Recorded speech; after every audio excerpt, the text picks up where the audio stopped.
সকল সংগঠনের এবং সকল নেতাকর্মীদের, বাংলাদেশ বিএনপির কর্মীদেরকে সুশৃঙ্খলভাবে চলাফেরার জন্য দিক নির্দেশনা দিবেন কেন্দ্রের নেতাকর্মীরা।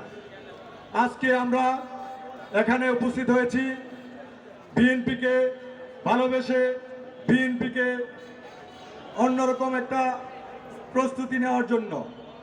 এই বিগত সরকার, ফ্যাসিস্ট সরকারের আমলে আমাদের বিএনপির কোনো নেতাকর্মী এবং সাধারণ জনগণ মুখ খুলে কথা বলতে পারেনি। আজকে আমরা ঐক্যবদ্ধভাবে রাজপথে মিছিল দিতে পারি, শুকরিয়া আলহামদুলিল্লাহ। আমাদের নেতা জনাব তারেক রহমানের নির্দেশনায় বিএনপিকে এগিয়ে নিয়ে যাওয়ার জন্য সকল ধরনের দিক নির্দেশনা মেনেই আমরা চলবো ইনশাল্লাহ। এবং আমাদের স্বেচ্ছাসেবক দলের, নারায়ণগঞ্জ মহানগর স্বেচ্ছাসেবক দলের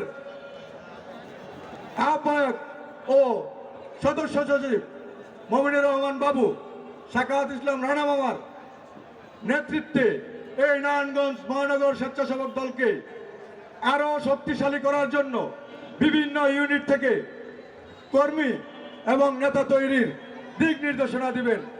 আমরা আশা করি আগামী দিনগুলো বিএনপির হাতকে শক্তিশালী করার জন্য এবং তারেক রহমানের হাতকে শক্তিশালী করার জন্য, বেগম খালেদা জিয়ার হাতকে শক্তিশালী করার জন্য যে নির্দেশনা দিবেন, এই নির্দেশনা অনুযায়ী আমরা সকল নেতৃত্ববৃন্দকে একটা চেনে নিয়ে আসবো, এই আশা ব্যক্ত করে নারায়ণগঞ্জ স্বেচ্ছাসেবক দলের পক্ষ থেকে আমি বিদায় নিচ্ছি আজকের বক্তব্য থেকে। আসসালামু আলাইকুম।